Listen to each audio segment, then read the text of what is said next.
Selenskyj verleiht Baerbock, Hofreiter und Strack-Zimmermann Verdienstorden. In Deutschland wird sie ausgebuht, in Ukraine wird sie mit Verdienstorden ausgezeichnet. Hallo Leute, ich bin Marci und schön, dass ihr da seid.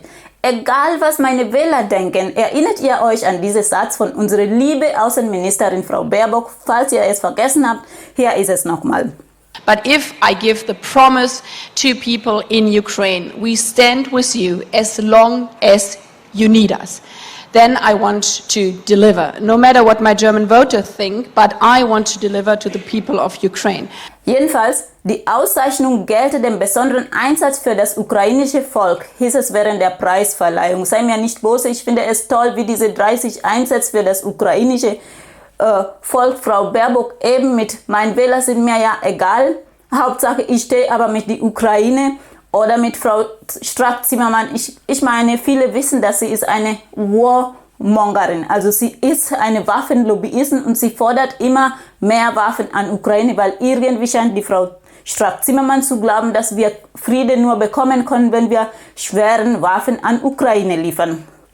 Sie hat damals schon im April 22 gesagt oder Olaf Scholz kritisiert, weil er ja sogar mit Waffenlieferung an Ukraine. Da schreibt die Deutschfunk, Marie-Agnes Strack-Zimmermann hat Bundeskanzler Olaf Scholz für seine sorgliche Haltung bezüglich der Lieferungen schwerer Waffen an Ukraine kritisiert. Ein paar Monate später, das war dann im September, hat Deutschfunk hat sie ein Interview gegeben und da hat sie nochmal gesagt, Deutschland sollte schwere Waffen an Ukraine liefern. Die schreiben dazu, Deutschland sollte seiner Rolle gerecht werden und die Ukraine auch mit Kampfpanzern unterstützen, sagt die Vorsitzende des Verteidigungsausschusses Marie-Agnes Strack-Zimmermann.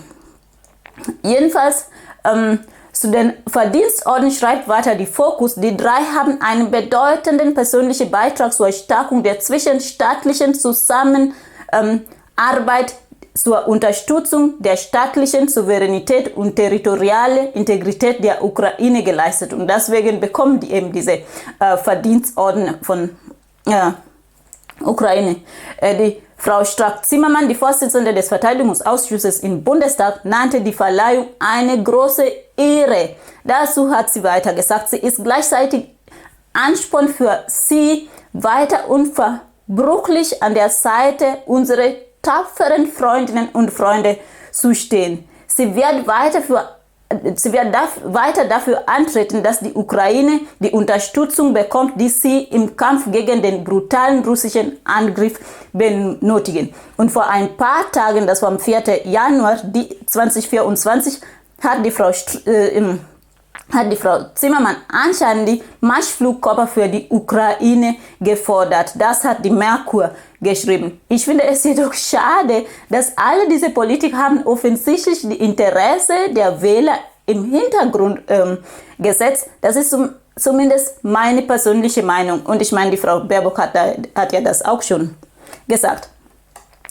Damals, als sie das gesagt hatte, kamen einige Tweets, zum Beispiel von Frau Weidel, geschrieben hat auf Twitter, also X heute, der Rücktritt der Außenministerin ist überfällig. Wer ausdrücklich auf die Interessen der Wähler in Deutschland pfeift, hat in einem Ministeramt nichts mehr verloren. Ich bin auch dieser Meinung, dass wenn die Frau Baerbock sich so ansetzt, dann jedenfalls die linke Politikerin, die Frau Sevim Dagdelen schrieb auch damals, 77% der Bürger fordern Verhandlungen zwecks Beendigung des Krieges. Eine Außenministerin, die Diplomatie ablehnt und mit Ukraine fast Bürger egal Verachtung auf alle zeigt, die gegen die Folgen ihren Sanktionen protestieren, ist ein Totalausfall. Aber zum Glück leben wir ja in demokratischen Land und bald gibt es wieder Wahlen. Und wisst ihr, wo noch Wahlen geben sollte?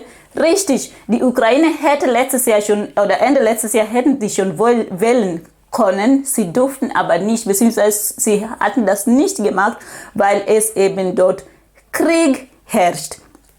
Jedenfalls Hier schlage ich unsere liebe Außenministerin Frau Baerbock zur ukrainischen Präsidentschaftskandidat vor. Frischer Wind würde alle gut tun, glaube ich. Und der Präsident Wolodymyr Selenskyj konnte sich auf seine Luxusjacht auf die Kreuzfahrt begeben und in aller Ruhe das genießen, wohl wissen, dass seine Interesse vertreten wird. Und wenn die Frau Baerbock dahin geht, dann kann sie auch gleich die ganze Truppe mitnehmen. Oder Leute, was sagt ihr dazu? Danke fürs Zuschauen und bis zum nächsten Mal. Tschüss! Well, first of all, thanks for the invitation and good afternoon. But this is not a German vision, because what we are fighting for, what Ukraine is fighting for, is for the right every country has to define their own future by themselves. So it's not up to Germany, but I've been discussing with my friend Dimitro for a very long time now, because 6 months in a time of war seems like ages, and so I know what, not the vision, but what the future of Ukraine is, what Dimitro just said himself.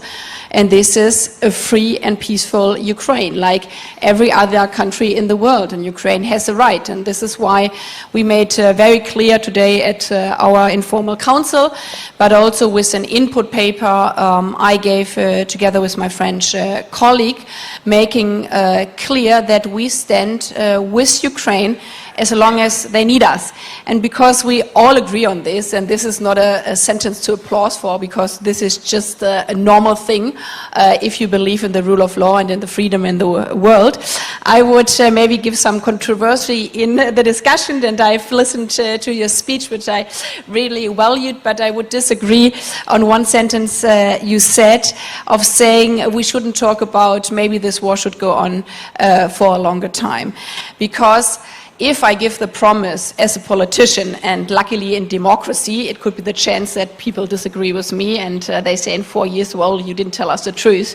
But if I give the promise to people in Ukraine, we stand with you as long as you need us, then I want to deliver, no matter what my German voters think, but I want to deliver to the people of Ukraine. And this is why, for me, it's important to be always very frank and clear. And this means every measure I'm taking, I have to be clear that this holds on as long as Ukraine needs me. And this is why I think it's so important that we have to be frank. Yes, everybody wishes from us that tomorrow the war stops, but in case tomorrow it wouldn't stop, I will be also there in 2 years' time. And then sometimes it sounds a bit difficult on the EU level, and this is also where we disagree sometimes on measures the European Union is taking, because every sanction package we have to prepare that it holds also for the next maybe 2 years. If we don't need it 2 years long, well, this is great. But if we would need it, it has to hold as long as Ukraine needs us. And we are facing now a winter time where we will be challenged as democratic politicians.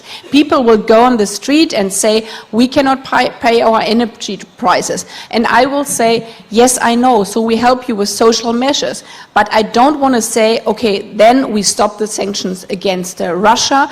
We will stand with Ukraine, and this means the sanction will stay also in winter time, even if it gets really tough for politicians, and we have to find good solution all over Europe to balance the social effects, because this is the other part of this war. It's a hybrid war.